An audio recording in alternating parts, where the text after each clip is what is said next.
Hello, good afternoon or good evening to you guys, wherever you may be out there. Sorry, I was running a little bit behind today, getting ready to do the video.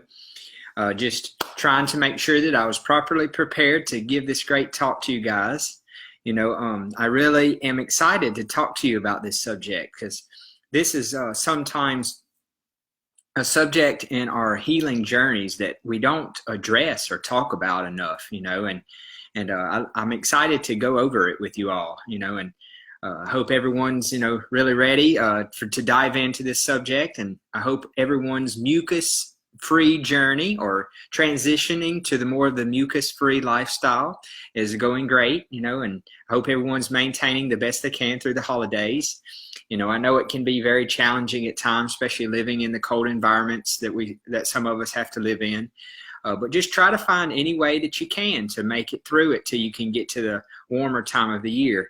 And just always try to address the main issue at hand always is your emotions. Just try, because a lot of times, we have a tendency to be more down during this time of year. It's the cold weather. Sometimes, the holidays can bring up lots of emotions and feelings, so always try to give yourself a little bit of extra self-love during this time of year, because we can get so caught up in the moment of thinking about taking care of others and doing things for others, our families, our loved ones, our husbands, things like that, especially you beautiful ladies out there in the world. I always work with a majority of my clients are always ladies because the majority of people that are into health, are you females. And so it's a great pleasure of mine to work with you guys and to help you to find ways to, be more beautiful and to be more self-confident in the way that you love yourself and that you express your love to others, So, I really hope you all, just can have a great journey. That's why I just wanted to start off the subject with that, But okay, I have a few people coming on. Hello, Kim and Caradwin and Janet and Amirta, I hope I pronounced some of your names right. Everyone sometimes has such unique names, and that's also something that's really cool about, the world. But okay, I'm going to dive into the subject because I really look forward to sharing this topic with you all. And this has been something that I have really been researching a lot because I'm a big researcher. I love to study. I love to research. I love to read all these great things from all these different people that help us to dive deeper into understanding, what's really going on in our bodies. And I've a big mentor of mine has been Dr. Morse, along my healing journey, of course, and my, getting my body regenerated and healed the best it can from all the years of me abusing it and being quite overweight as well. And then also I discovered through Dr. Morse, I discovered about Dr. Jensen, and I've learned a lot from him about iridology mostly.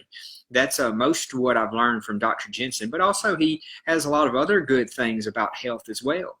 And of course I've read about Dr. Arnold Ehret and the mucusless diet, and I've read about him talking about fasting and all of those things too, and read a lot of books about fasting. But the reason why I bring up these great people is that we all can take a lot of their different, things that they researched, things that they contributed, and we can put them all together, and they all have something they can contribute to the bigger picture. So sometimes we can get too laser focused on one person and not take a combination of what several different people are saying that can help us to understand better the bigger picture. So I spend a lot of my time reading and researching and studying and these things, and this is what brought up this subject today is when I was doing reading. And I read this, what I'm going over today, in Dr. Jensen's book about iridology. It's the volume 2, The Science and Practice of the Healing Arts, volume 2. This one is really good book to help you understand iridology, but it has a lot of other great information in it that helps you to understand about the body's processes and how the body should work, and what helps it to function better and the right order sometimes we should go in to try to get our bodies to have a good response. Well, first off, just like any kind of good educational class presentation, like I try so much to strive to make my talks about, because I love to be an educator and an inspirer and a coach and and things like that. And this is going to be about, this talk is going to be about the metabolism, but it's also going to be about the importance of iridology and how we all need to, get a good iridology reading when we can. And I'm willing to do that for anybody if they need those services. Just reach out to me, personal message me and stuff. But this is not a video I wanted to plug just my services. I just wanted to throw that out there. I wanted to just tell you about this important subject, and help you to understand it better. Well, first off, let's dive into his book and let's first read about the basic functions of the thyroid and what helps our metabolism to be regulated, and the glandular system and how the glandular system affects our thyroid, and then how that can affect, we'll go in from there, we'll go into how that can affect our healing journey. So let's dive into it. First off, I have my book all tabbed out into the different categories so that I can find these things faster, these different subjects. So I'm going to go to the glandular section of the book, and see he has it broke down. He has it in different, sections. It has the function, the organ name, the function, the acute symptoms, and then the chronic symptoms. And what it says under the thyroid is, it says the two lobes of the thyroid lie on the sides of the upper part of the trachea, on both sides, and it says the function is a production of thyroxine, stimulates cell metabolism. See, there you go. That's the second thing he mentions. It stimulates cell metabolism, increases blood sugar and blood sugar regulation, lowers blood calcium by depositing it in the bones, regulates homeostasis of blood calcium, stimulates cells to break down protein for energy rather than for cell growth, regulates body temperature by controlling catabolism, increases the reactivity of the nervous system to stress. Well, there's two different categories, of course. You have your acute symptoms and you have your chronic symptoms. And the acute, most of the time, is still in the hyperactive stage. It's when the condition of the body is in a hyper stage. It's kind of being irritated, and it's kind of on the edge. It's kind of like, someone coming over there and irritating you, and the body's like, hey, this person's irritating me, get them off of me. And that's what the body's trying to do when our bodies are inflamed and irritated from the acids that are accumulating in the system. That's what most of the time, or most 100% of the time, causes the inflammation and the hyper condition of the body. Then it goes, as the body goes into degradation, where the acids, if they keep on burning and burning and burning, then eventually it will go from the hyper stage to the hypo stage, where the glands and the bodily functions will start to decrease, and they won't have the same response to those conditions. Well, if you look at what it says in the hyper conditions of the hyper condition or the acute symptoms of the thyroid, it's a goiter, protruding eyeballs, rapid pulse, warm skin, weight loss from rapid metabolism. See, again, it's a hyper state. Their metabolism's really, really sped up. It's really fast. They can't even keep weight on hardly. That's why it tells you irritability, tremors of the fingers, excessive sweating, small, tight breast, excessive energy, can't sit still, able to eat excessively with no weight gain. See, their metabolism is so high that they can't, keep any weight on, and they're burning. They're just burning rapidly. That's also why they have a rapid pulse, warm skin, weight loss from rapid metabolism. See that they're really, really sped up, and they have a lump in the throat a lot of times, and they have loss of hair, still. You have loss of hair in the hyper or hypo stage, And then now we're going to go into what are the hypo conditions, after the thyroid has gotten so weakened that then it becomes non-active at all. And then you start having lethargy, mental retardation, swelling of the eyelids, depression, drooping eyelids, heart palpitations, obesity, dry skin and hair, need of lots of sleep, excessive sore throat, large flabby breast, cretinism, calcium control lack of calcium control, low body temperature, always cold, slow heartbeat, water retention, high blood pressure. See, that just shows you that a lot of these symptoms that are in the chronic conditions, they are showing that the organ is losing some of its function, or gland is losing some of its function, So that's the basic functions and the disorders that the gland can have in different stages. Now I want to read to you something that I meant to read to you earlier. I'm getting my order a little bit out of order here, about the importance of reason why iridology is the #1 thing you want to use to determine if you have these weakened glands and systems in your body.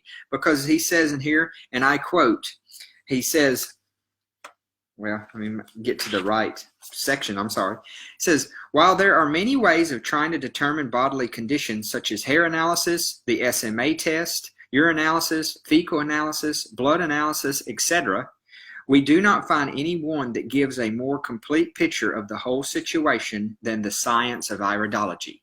See, that's why I'm telling you that, iridology in a whole is going to help you better to see what all is going on in your body from a holistic approach. It's really going to help you to see everything that's going on, and it can help you to see if you have these conditions in these organs and glands, and where needs more attention than others, And so, I'm just checking my notes I have up there. Yes, the first thing I say, learn what glands regulate our metabolism. That's what I'm doing, talking about the thyroid, and how much our bowels affect this function. Yeah, that's what I'm going to go into next. I'm just checking my order I have, on the list there, of what I want to do. And yeah, I've already mentioned this is the one of the most overlooked issues in most people's detox journey, But okay, let's talk about also what would possibly make the thyroid be so down? What would make it be so dysfunctional? Okay, well, first we have to understand what regulates or what helps the thyroid to function correctly. The pituitary, okay? What helps the pituitary function correctly? The hypothalamus. So those are your master glands in your brain. So, you got to get your master glands working better, so then all the rest of your glandular system can work better. Okay, well, why would your master glands not be working good? Because you may have a lot of head congestion. Well, why would your head have a lot of congestion? Because your bowels have a lot of congestion, and your transverse colon. And then that brings me into the next part that I want to segue into, is talking about how much our bowels can affect these organs and glands. And I've talked about this before, and I'm working in the process of writing up a really, really thorough and great post that I like to make about these subjects. I'm just still in the process of putting it all together and getting the pictures right and all those things, because it's a really important post for me, and it's almost like a little mini PDF itself, because I will be sharing it all the time with all of my clients. Every time they ask me, Thad, what is a neural arch and why is that important? And see, Dr. Jensen talks about that also in this book, The Guide to Better Bowel Care. He talks about what is a neural arch and why is that important, and he has that in here, and it's in the middle of the book. And I really think, I got the most out of this one chapter in this book than I did anything else in the whole entire book. And it was in chapter 4, see, the neural arch reflex. And he talks about what it is in a nutshell without going into a lot of discussion about it, so we can go into, other great points that I want to cover. Is the neural arch, when you study iridology again, and this is again where it's very important for you to get your eyes read, because that way you can see how many neural arch weaknesses that you have, that you inherited from your mom when she gave birth to you.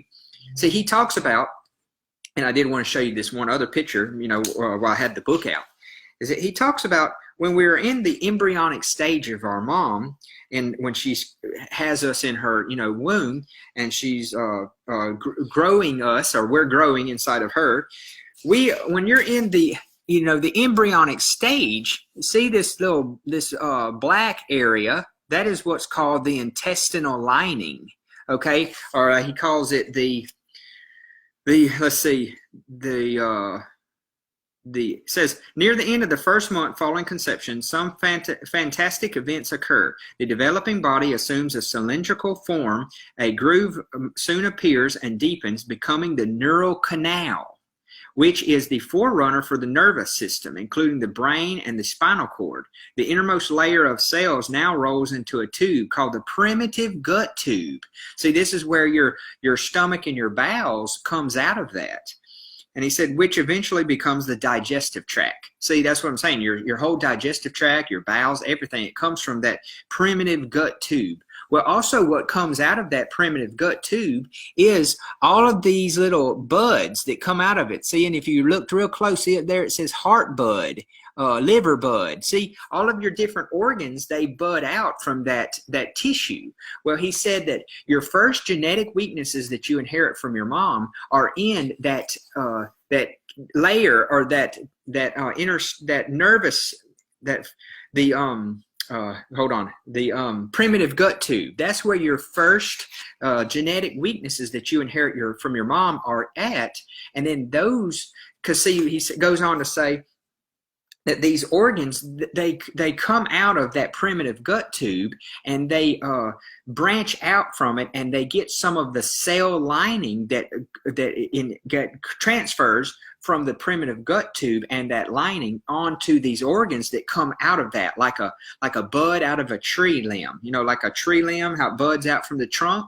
Well, it'll have some of the same cells that came out of that primitive gut tube cell lining. So the weaknesses, the genetic weaknesses, are transferred to some of those organs that came out of that lining. So what I'm getting at is, when you do a lot of iridology, you see it all the time, like I do. 80 to 90% of everyone has neural arch weaknesses in some of these main organs. And he even says it. He says, and I see it too. I mean, I see it every day when I do the eye readings. What he says right here is what I see majority of the people that have neural arch weaknesses. The same thing he said right here is, he says, in like manner, the liver is also covered with intestinal wall as it buds out from the intestinal tube. The pancreas is also surrounded by the intestinal wall. So are the gallbladder, the stomach, the lungs, and even the urinary bladder.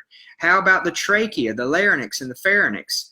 You know, these two, each develops by budding out from the primitive gut tube, from the intestinal tract, assuming as it covering the intestinal wall, complete with its supply of nerves. See, it's all connected to the nervous system. And that's how it has to do too with your glandular system. And, you know, because all of that follows the nervous system, you know, and that's what makes all of this connected. So in a nutshell, what I'm getting at is that when you look at the eyes, when you look at those eyes, you see all that orange and all that trash around that area?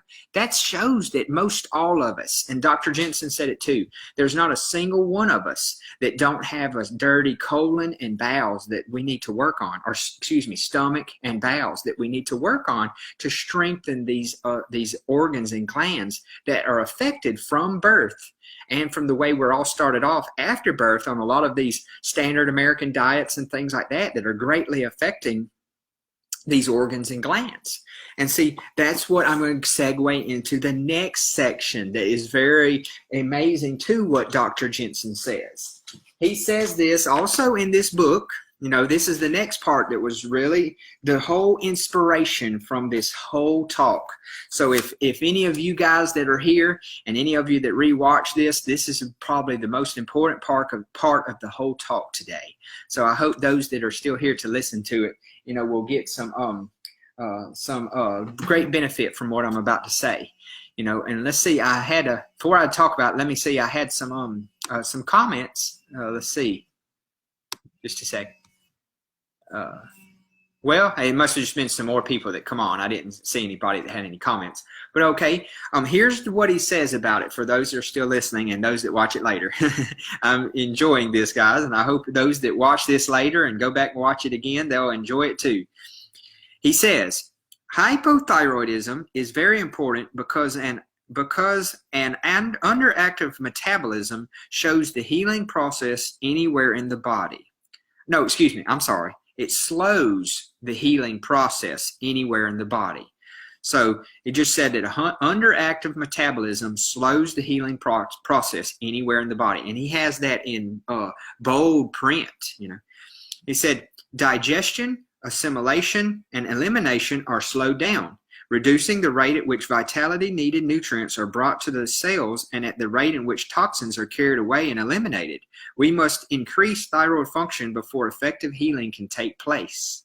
And then this next section, he said, is really a surpriser, something that surprises a lot of people, you know, and they don't realize this. And he said this can only be detected by iridology again. As he says, hypothyroidism is noted in the iridoids by a gray lesion in one or both of the thyroid areas. Hyperthyroidism is revealed by a white lesion.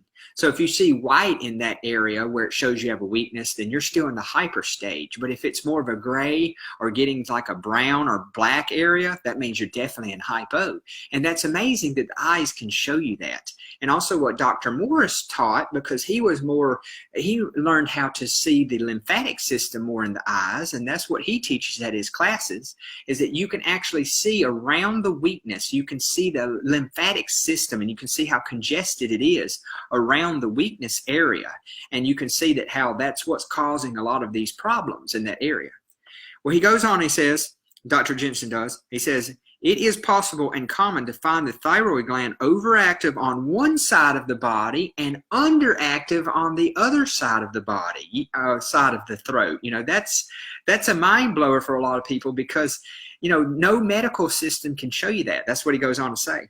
He says, this observation, long known to iridologists, accounts for the fact that medical laboratory tests sometimes do not show evidence of thyroid malfunction, even though a patient may be showing many symptoms indicating that this is the problem.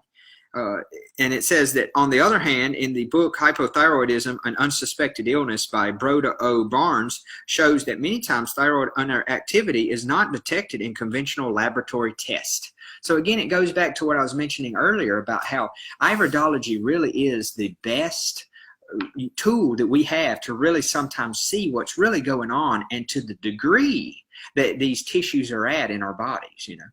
Okay, and he goes on to say, and this is where it gets interesting as well. He says, we find that thyroid toxemia is more common than toxic settlement in any other organ, excepting the bowels. Now, see, that's very interesting. That shows what is causing the weakness of these glands and organs. Toxins, you know, toxic settlement and things that have probably been going on since your mom gave birth to you. But then when these organs and these areas are weakened, because that was another thing that he says, is he says that we don't have a lot of nerve endings. We don't feel a lot of pain in those areas in our digestive system, in our stomach and those areas. So you can abuse it a lot with a lot of these foods that you would think normally they would give us a lot of pain down there. And he said the only way that when you start to feel pain down there is that means they're really badly damaged and they've been really abused to the point where the pain is radiating out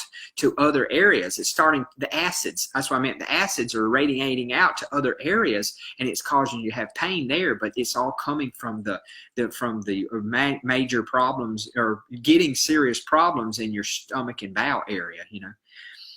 But okay, he goes on, he says, except the bowels, which can be the source of thyroid toxemia. Of course, toxic conditions in the thyroid first stimulate hyperactivity, then produce hypoactivity as cell damage increases. The key to producing a healing crisis in the body, which is not initiated until new tissue is strong enough. Did you hear that? You have to get your body strong enough to actually have the healing crisis to get to where you overcome the issue of weakness in your body. You know, you have to have enough energy pretty much. And see, that's what happens a lot of times on people's journeys is that they still haven't gotten to a high enough state of regeneration of energy in their body to actually go to the next level. So their body's still trying to keep regenerating the loss of energy from all these years of not having enough energy in the system. You know, and he says, strong enough to throw, which is initiated until new tissue is strong enough to throw off accumulated toxins, is to ensure that the thyroid has been restored to the hyperactive state. If it has been underactive in function. Okay, he just said something right there that's a very big key that is totally out of so many people's awareness. And this is another part of this talk today that I wanted to share with you guys, because so many times people don't even fathom what I'm about to say.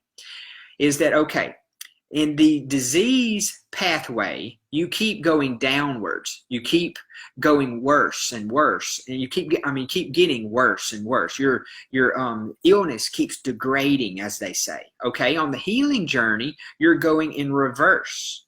Okay, now that you understand that, now follow my little story that I've learned from Dr. Jensen, because he's the one that talks about this. He actually talks about it in another one of his books. You know, Dr. Jensen has several books, and they're all really good in different ways.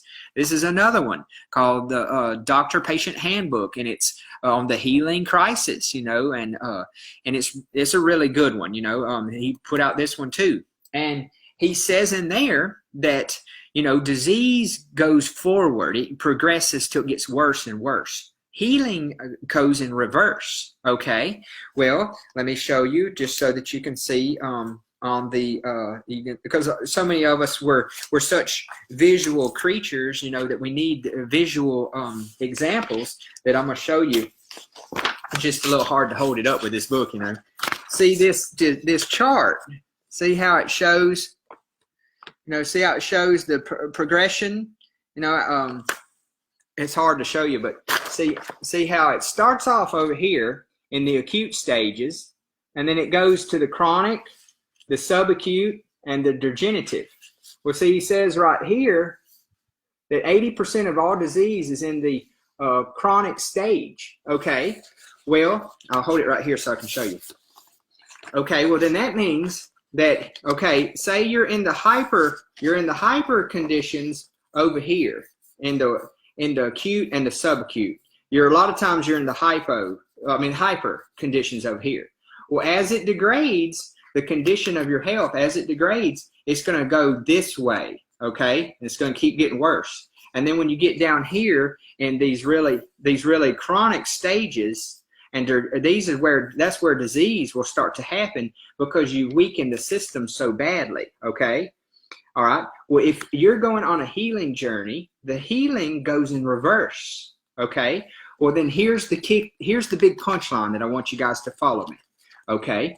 Well, in this stage right here, the acute, this is where you can feel all of the beginning stages. You can feel all the inflammation, the pain, the swelling, the edema, all of those things, because your body is trying to respond to the illness and the issue in the right way. Okay. Well, as the body keeps trying and trying and trying, eventually it's going to keep getting worse, and so it will go from right here, and it'll keep going downwards, and it'll keep getting worse, and it'll go eventually to these stages over here where it's hypo. Okay, well, when it's in hypo, you will lose some of that pain and that inflammation because your body can't respond the way that it used to. So a lot of people that don't know any better, they'll think, oh, my condition's getting better because I don't have any pain anymore. They think just because they have pain and inflammation, that shows that something's wrong. Yes, it does show that something's wrong in the early stages,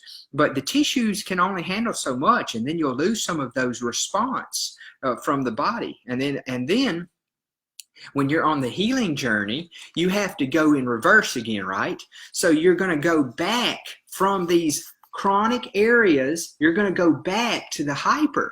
So that means you'll go from not having pain because you were in the hypo to back to having pain and inflammation again when you get back to the hyper stage. And then when you're back into the hyper stage of activity, then you can actually have the healing crisis. So see, that's what makes it so challenging to people, is that they think that, oh, whenever they start having pain again in their journey, when they stop having pain, they're like, oh, what's wrong? Something's wrong. I'm having pain. What I'm doing must not be working. It must be the fruit's fault. It must be the diet's fault. It must be I'm not eating meat. It must be, and they will sometimes get so confused, and they'll have all these other evil forces and people that are spitting propaganda and stuff at them and trying to talk them out of doing what they're doing, then they'll, if they're not strong and they're not educated and they're not aware that their body is actually working the way that it's supposed to.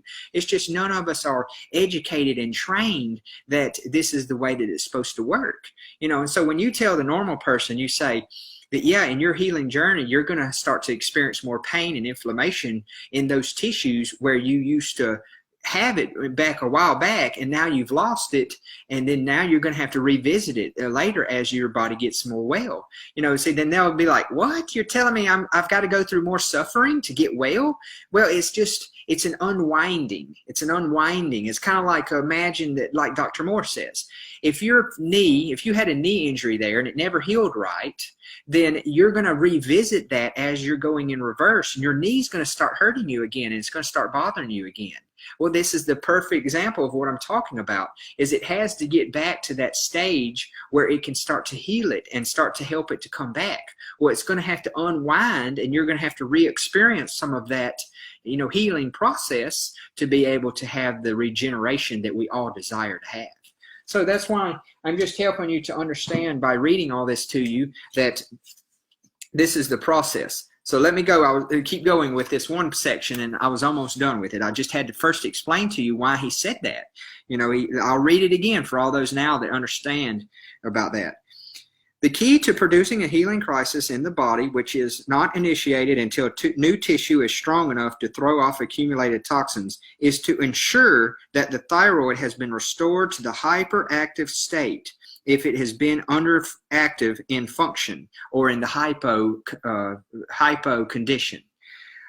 This is the key to healing in the digestive system, the lymphatic system, or virtually every other tissue in the body. If thyroid toxemia is a reflex condition from the bowel via the bronchial tubes, then all the three areas must be taken care of to bring about a healing crisis. Well, see, that's another good example that he's saying here, is that a lot of times, you notice how the bronchioles and the iris, the bronchioles and the bronchus, they're right there beside the thyroid and the parathyroid.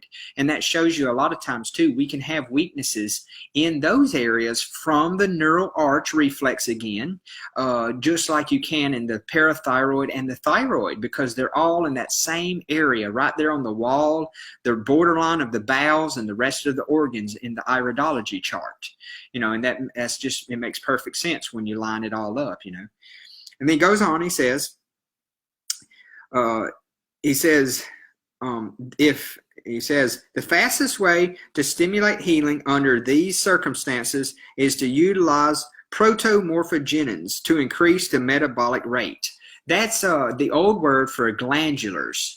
Now I know not everyone lines up with that level of thinking, but he's talking about anything you can find that help increase your metabolic rate, if it's in the hyper stages, will help you to start to have healing faster. Well, I say for those of you that don't believe in taking glandulars, and I can respect that, is that just find different herbs and different things that you can do and different healing modalities that you can try to help the body to respond better.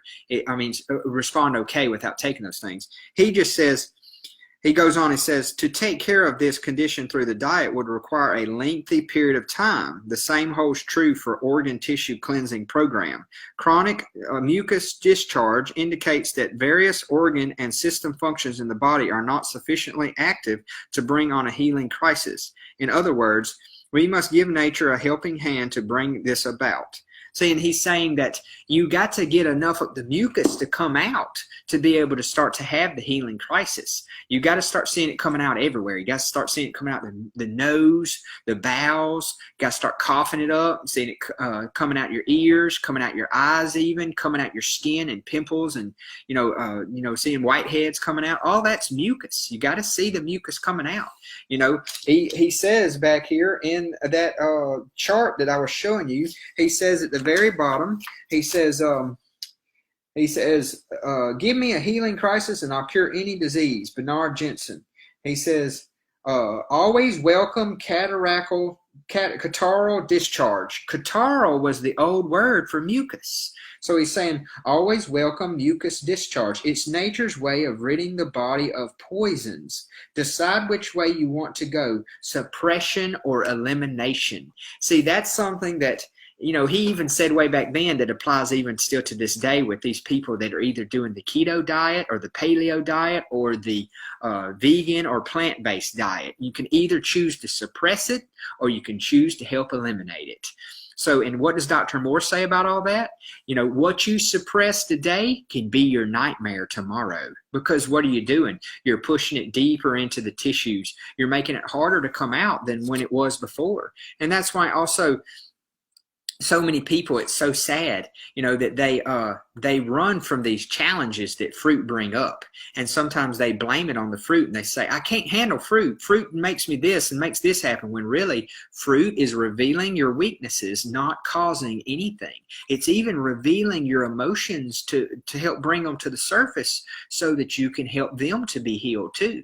You know, because that's what really ends up making it the most challenging for all of us on these journeys, is the emotional challenges from our past, you know, and just the day-to-day challenges we can have emotionally from just being a human on this planet, you know, and I know how it is, guys. It really is challenging that way, but at the same time, you know, we just have to make the best of it. We have to just try to stay as positive as we can and have lots of self-love. You know, we have to allow our hearts to be filled with so much love for the Creator above, or God, whatever name you want to choose to call him. And then second is have enough love inside of yourself for yourself, because you can't give out what you don't have. And that also very muchly applies to you beautiful women, is that you sometimes spend so much of your energy, and we are so very thankful for it, us men and us kids that have these beautiful moms, and us men that have these beautiful wives. We're so thankful for your loving and your caring nature, but sometimes you don't hold enough of it back for yourself. And you get so wrapped up in spending all your time helping others and doing things for others, you know, when you got to remember you can't give out what you don't have, you know. So I encourage you all to spend more time sometimes when you have a chance to just fill up your love tank, you know, and so that you'll have enough love for everything. You can have more love for yourself and for God and for your family and everything, you know. So let me go over my my list of things. I went over pretty much the first two. Let's see what the third one is. Learn the proper steps that you need to take to see if this could be your issue. Yeah, that's where I was talking about, you know, you might want to get a first step would be get an iridology reading from someone like myself or someone that you know that would be able to give you one. Then that would be the first step. And then the second step after that is find what different herbs can help you along your process and your journey to help clean these things out faster, or optional glandulars too, just if you're open to that thing, that kind of thing. That would be the first steps in that way. And then what you do is you first always, all of us, I don't even have to see your eyes. I don't even have to know anything about you. And I know you still need to work on your stomach and your bowels. So first thing is that, work on the stomach and the bowels. And then start working on helping your head to drain, and taking herbs and different things to help the head to drain, so that you'll take some of the acid load off of the master glands. Then after your master glands are working a little better and your head is not so congested, then you can start to work on your other glandular system to get them to strengthen up a little better and to function better. And then you can start to have everything else start to work better. You can start to have filtration coming out your bowels. You can start to have more mucus coming out from different places. You know, that's the order it always goes in my experience, and in so many of my clients' experience, and so many, you know, just people I talk to in general that are on this path, you know. And then let's see, it's next one I say, learn what you can do to help your metabolism to increase so all your systems of your body can function correctly. Yeah, see, that's what I'm talking about, is you just pretty much want to help those in that order, what will help your thyroid to start to come back, and it'll start to regenerate. You know, plus remember too, guys, is that I want you to remember the thyroid is the same chakra as purple. And so it's good to eat purple color foods and blue color foods, but also to practice not being afraid and shy of talking to others, because the more you express your voice in that area and the more that you enjoy talking and expressing who you are, that's putting a lot of positive energy on that chakra area. And then plus two, work on doing things like Alexandra talks about, like yoga. Yoga is very important, especially Kundalini yoga, things like that, because it helps bring the power up through the chakras, from the base chakra all the way up through the crown chakra and above. And that's why those things are very important, to free up those energies. And I was just watching I can't pronounce that lady's name that does such a good job in the group, but she was doing an exercise just the other day that she was doing this, and that helps so much to help free up that energy in the neck area and the throat chakra, and also help the energy to flow up to our brain better, and then of course doing this, that's another good exercise, bringing them both up at the same time and squeezing, anything to help that lymphatic fluids to drain from the head down the neck and out, and then also lymphatic massages. You can massage those.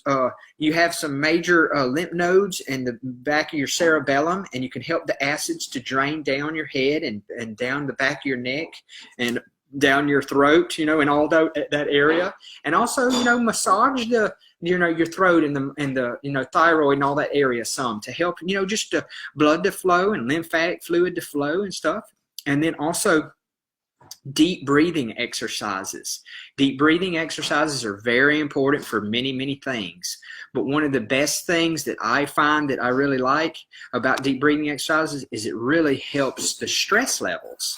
It helps those to really come down, and helps you to be in a state where you can have healing happen easier, because you're helping yourself to have less of the acidic energy and more of the loving energy that's alkaline. That's why reducing our stress is so important. And a lot of that has to do with, again, your level of love that you have for yourself and for the world and for everything, So that's pretty much in a nutshell of everything. But let's see if I have any other major points, learn what you can do. Yeah, I went over all the points that I had up there that I put up there as a reminder to me. Now, there is different things that you can do, of course, like you can eat at certain times. They are beneficial. The sea vegetables. Sea vegetables are very important, to help give us a natural source of iodine, like adults and bladderwrack and nori and kumba, and just different sea vegetables. Kumba, what's it called? Kumba, or not kumba? I can't remember. It's just different kinds of seaweed. Used in different ways. You can make like a seaweed soup, and you put a kumbo. I can't remember the name of it, but you put that in there to help make the stock for miso soup, and which again is mucusless. So that's another good thing you can do during the wintertime, that you can help support your thyroid a little bit. You can do these different kind of soups and stews and, warm things to help us to stay more warm, that also can nourish those thyroid glands and stuff, And the thyroid does need iodine. And then this brings me to the next point, is that it's another important reason to This is another important reason to show that we need to do things to help our bodies to detox. Because did you know that you don't want to be exposed to fluoride at any time? Because if you look at the periodical table, and if you look that the iodine is very similar on the periodic table as fluoride, and also chlorine and chloride. They're all very similar. And also bromides. Bromides are what they put in breads to make bread fluffy. So if all these years that we've ate just normal commercial prepared breads, it's had lots of bromides in it. And then we're always exposed to fluoride through our tap water. Did you know you're exposed to more fluoride in a shower than you are from even drinking tap water all day long? So you need a shower head filter. But the sad thing is that most of your shower head filters don't get out the fluorine or the fluoride. They get out chlorine and chloride, which is better, but that's another reason why we need we need well water, or we need a whole house system where like a whole RO system for the whole house. That way that you're not exposed to the fluoride and the chlorine, through our tap waters, even when we're taking baths and washing dishes and brushing our teeth and flushing the toilet and all those things. That sometimes, again, we don't think about those things, us being exposed to these things.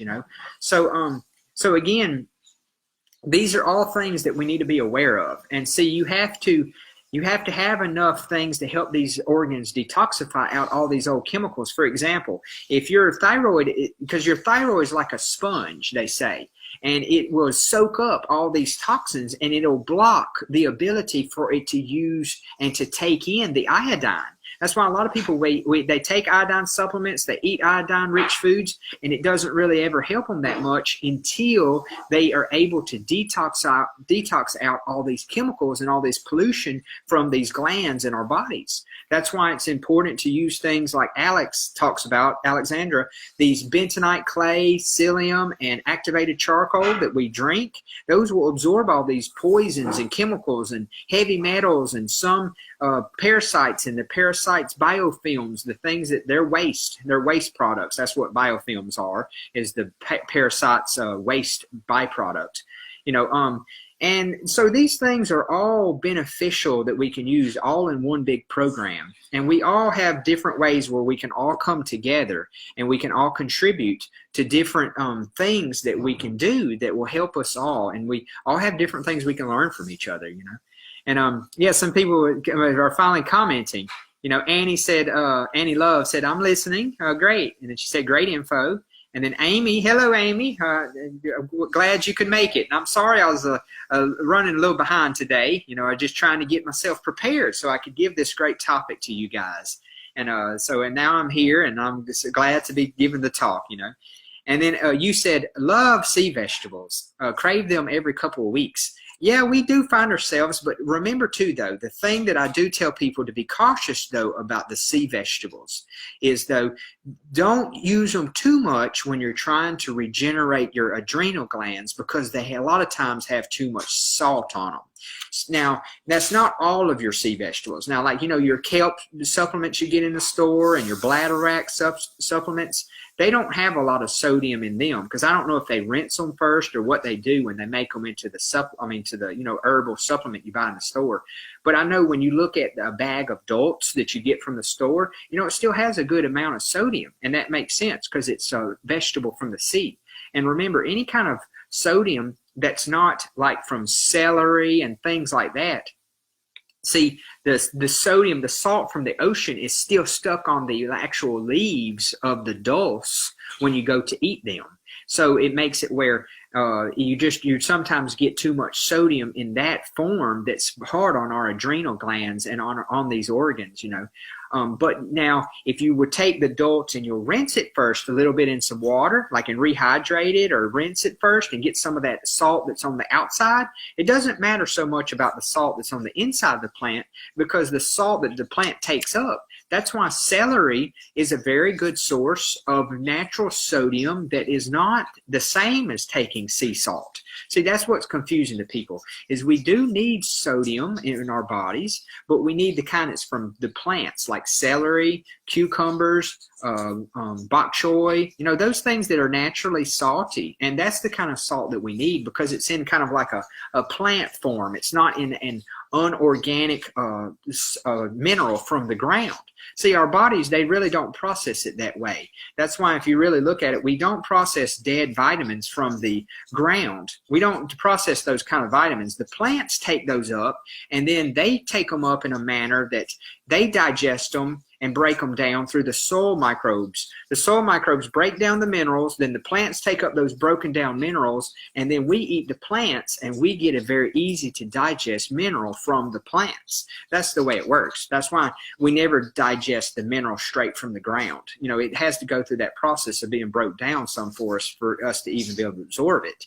But then it goes back even more, how well do you utilize those vitamins and minerals that you get from these plants? That's why you want to go back and fix the 4 main body processes that Dr. Morse and these people talk about so much. That's digestion, absorption, utilization, and elimination.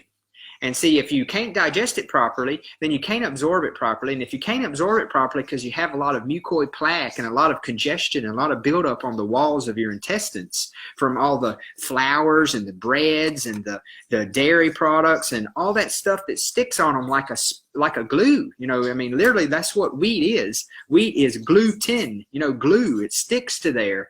And it makes it even worse with the flours because they've taken away all the fiber and all the bran and all that stuff. And so it makes it really bad where it sticks to the side of your intestines and stuff, you know. And then plus the parasites have a heyday on that stuff. I mean, bread is one of the worst things for candida. You know, sugar, that's the huge myth out there. Sugar doesn't feed candida unless you have very poor sugar metabolism. And then it's not the sugar's fault. It's your adrenals are so weak that you have poor sugar metabolism. And then any sugar you eat, it ferments inside your intestines. So again, if you correct the adrenal glands and you correct your sugar metabolism weakness, then you won't have fermentation. And then if you don't have fermentation, then you're not going to have as much problems with the candida and the yeast and all these things. But the main thing, though, that causes candida and yeast to be so bad is the mucus. And that's why the mucusless diet is so important again. It's because it frees up the body from having so much trash. See, that's the reason why the candida is even there to begin with. It's trying to be our friend. It's trying to clean up all the mucus, the pus, the congestion, the trash. It's trying to clean all that stuff up for us. It's our friends. But the problem is that we've become such an over-sterilized society that we end up having more candida and bad yeast than we do beneficial bacteria that helps us to produce our B12. That's where you get a lot of your B12 from, and most of it is you get it from the beneficial bacteria in your body.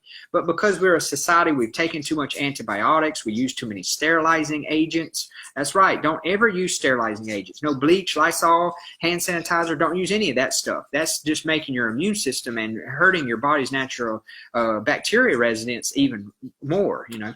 And because of all those things, we don't have the proper balance in our bacterial system, you know, because guys, we are actually more bacteria than we are human. Yes, you heard that right. There's more bacteria residents in our body than we have cells of human in our body, you know. So we have to live in a symbiotic relationship with that bacteria. You know, it's very important. I've read a couple of good books on the microbiome. It's a very interesting subject. I've always really been fascinated by it, you know. But Amy goes on to ask a great question. She says, how do you suggest we best remove fluoride from our systems? Well, again, I would use the psyllium, bentonite clay, and activated charcoal mixture that Alex talks about, you know, or the GI broom that Dr. Morse has. Any of those, because bentonite clay and activated charcoal are very good for absorbing those chemicals in our bodies. But you want to make sure that your bowels are moving well. And so you want to get on a good restorative bowel formula. That can help. And and then also just trying again to just eat these good mucusless foods as much as possible, or mucus lean foods as possible, and just make sure that you're eating enough fiber rich foods and stuff too sometimes when you're not doing these cleanses and these fasts, you know. That's very important to help move the waste out of our bodies. Because see, if you take too much of those clays and psyllium and slippery elm and different things like that, they can bind into our intestines and make it harder on us if we're really bad constipated. That's why you have to be careful with those things if you have a problem with constipation. That's the only time you really don't want to use them a lot or any at all if you have bad problems with constipation, because it can slow you down even more, you know. But then moving on, but that's the main way that you get any chemicals out of your body. But the main thing you need to remember, though, is that do the best you can to keep yourself from being constantly exposed to it.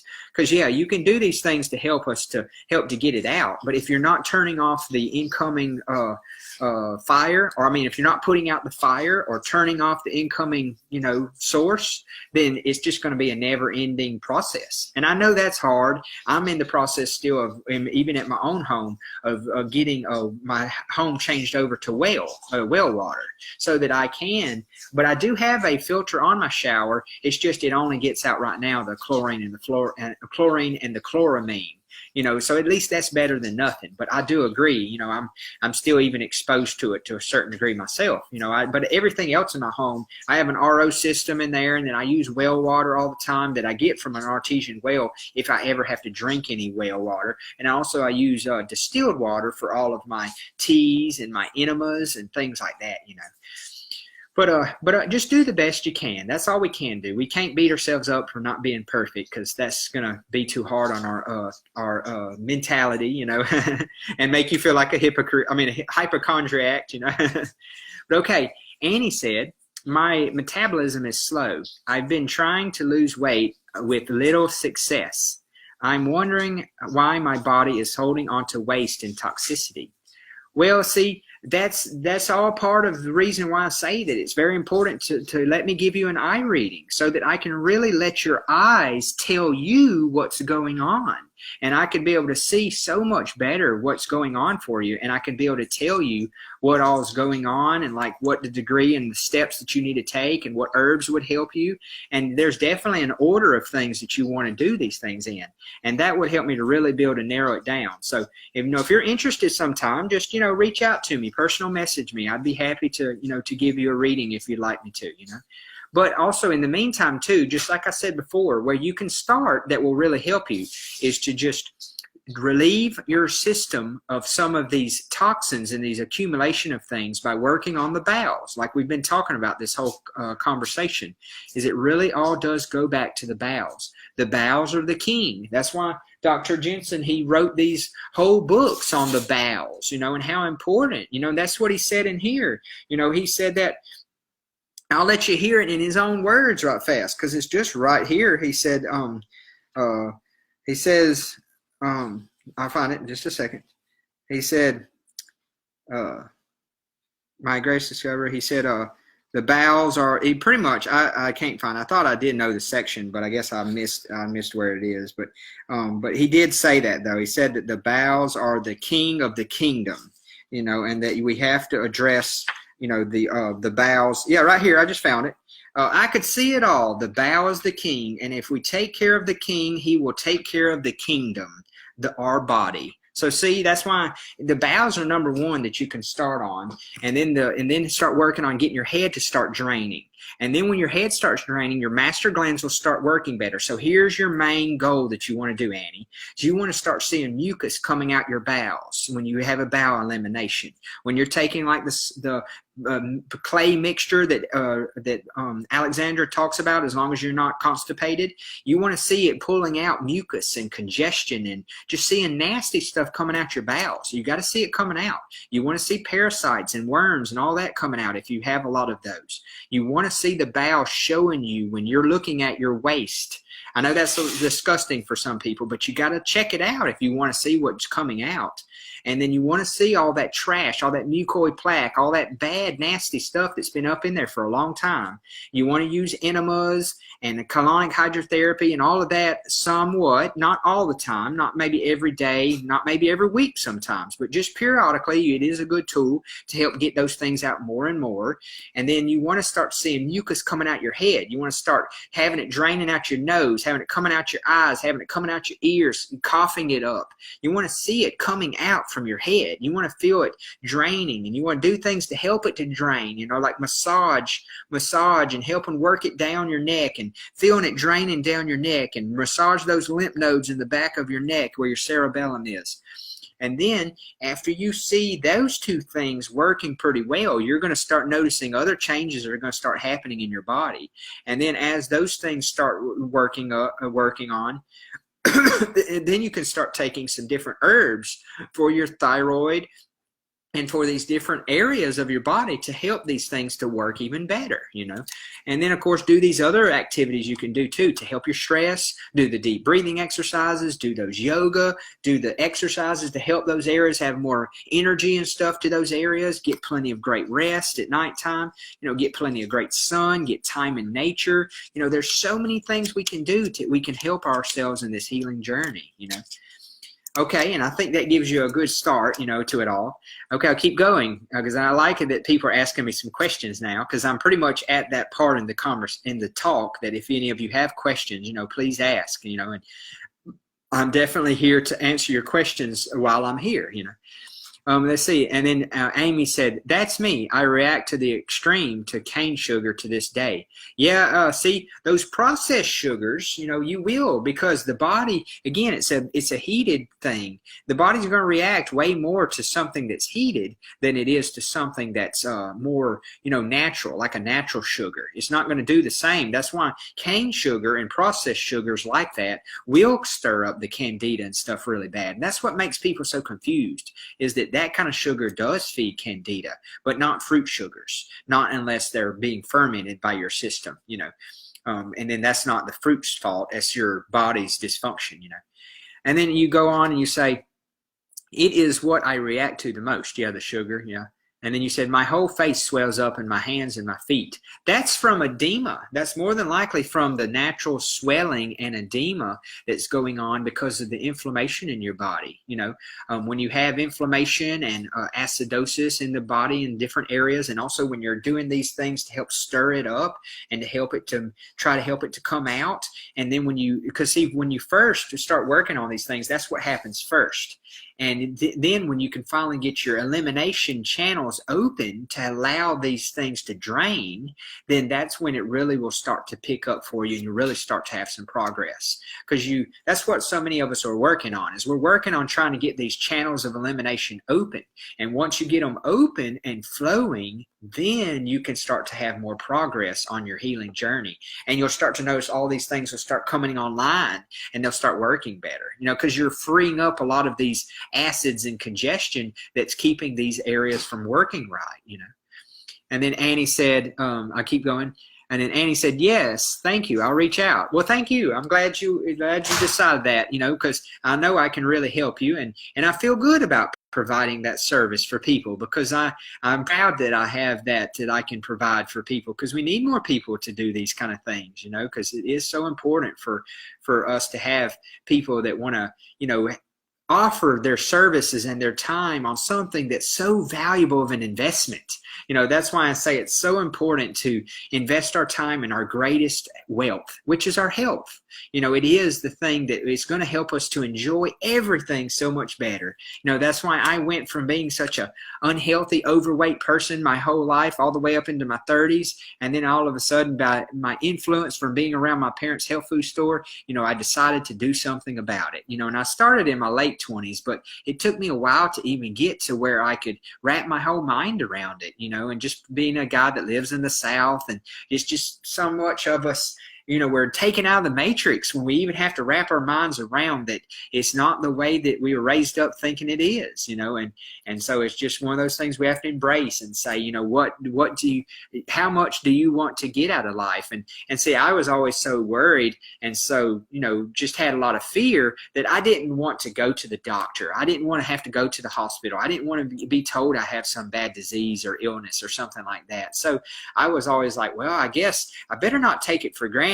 And I better just say I got to do something about taking care of myself if I don't want to, you know, have to go over there to that hospital, because we always have a hospital across the road from our health food store. And so all those years I was struggling with it, and I was still working at the health food store, and I felt like such a hypocrite trying to help people, and I wasn't even able to stick with it myself, you know, but I was learning, I was growing, I was working on it, because, you know, it was just such a process, you know, and it took me 7 years to work on these things, but I kept learning as I went and as I grew and as I, you know, and that's what's gotten me to this stage today, guys, is it's just been a long journey of learning and growing and being inspired by others and just studying and researching and reading all these great things and learning as I go, and just letting my mind and my body be a sponge to these things, you know. And so, you know, so it is my pleasure, you know, because I look at it now that it's my honor, my duty to give back.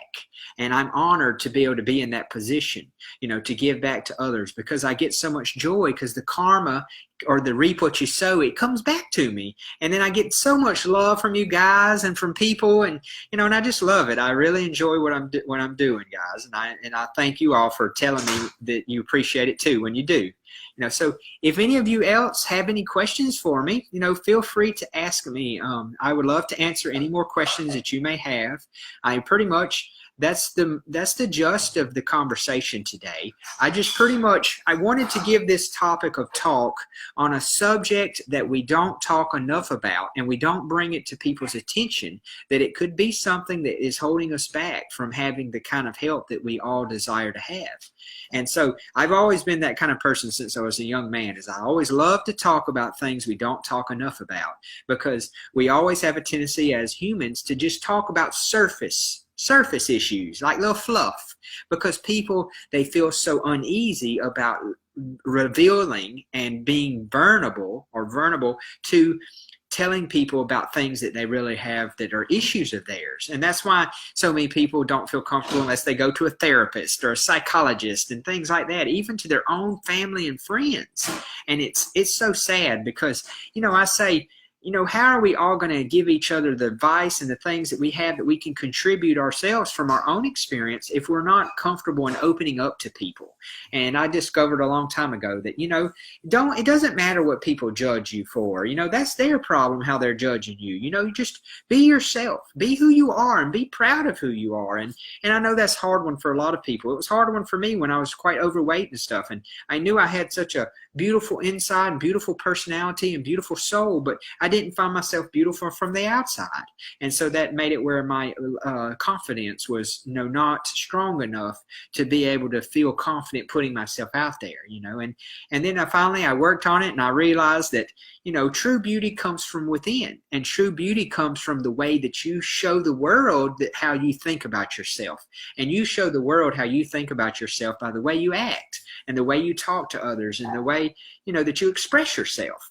And so that's what shows people, how much that, you're willing, how much you care and how much you're willing to help others, is by the way that you think of yourself. And because it all starts, from within, from within all of us, because that's where source or God or energy comes from. I'm saying it's outside of us, but it's also inside of us. And that's where it comes from on the inside of us, is it's coming from the outside in through our bodies, through us as an expression of love. So we have to remember that yes, we are not God, that we can never be God, because we would burn up if we had all of God's energy in us. But we have a little bit of spark of what he put in us when he animated us to help us to be that shining bright star that we all can be. We just have to tap into that, and that's called love. Love is that spark of God, or source. So I want you all to tap into that and to let that come shining through, Yeah, and that's right, Annie. That's your last name, Annie Love. Yes, well, guys, it's a great pleasure to talk to you all, and I don't really know what else to keep talking about with you, and except just keeping on, just rambling on about things. So if you have any more questions at all for me, I would love to answer them if you have any. But if not, then I guess I'll be letting you go today. I've enjoyed talking with you all about this subject, and I look forward to talking to you guys more frequently. I'll be happy as much as I can, and I have an opportunity. I would love to talk to you guys in here, especially as much as Alex would love to have me in the group talking to you guys. And, I love talking about these great things that I'm passionate about myself. And I love being one of the contributors here in her group. I'm so honored and I'm so blessed to do it. And that's why I have so much passion to be in her group and sharing. And I'm so glad that she's wanting us all to come together and to help each other and to spread this awareness in helping people, And so I thank you today. And I really appreciate your time and you coming on here to listen to me. And for all of those that may come back and watch this later, just let me know any way I can help you guys at all. Any way, whether it's and just reach out to me for a quick couple of questions, or an iridology reading, or an herbal report, or some coaching of some kind. Anything that I can do to help you. And you can also come check me out if you like in my group that I have as well. I want you to enjoy and to and listen and talk with Alexandra a lot in her group, because that's what you came here for too. But I wouldn't mind having you in my group if you'd like to come there too, if you haven't already joined my group. My group is Journey to Wellville, and I'd love to have you there too to talk to me if you'd like to come join there. And also, I have a YouTube channel I've started up as well, and it's the same name, Journey to Wellville. So I'm going to be doing more videos there when I have an opportunity as well. And like I said, if you guys ever have any topics that you would like me to talk about, give me some ideas and let me know these things, and I'll be happy to talk about these things in the future with you guys. But well, let's see if there's any more questions. Or yeah, Amy said, thank you, much love. Yeah, thank you guys so much too. And I really appreciate you listening to me this afternoon or this evening, wherever it may be for you. And much love and gratitude to you all. Much love and light to you all. And I hope everyone's journey to Wellville is balanced spiritually, mentally, and physically. And take care, guys. Have a great one. And I will see you on the next video. Yeah, take care. Bye-bye.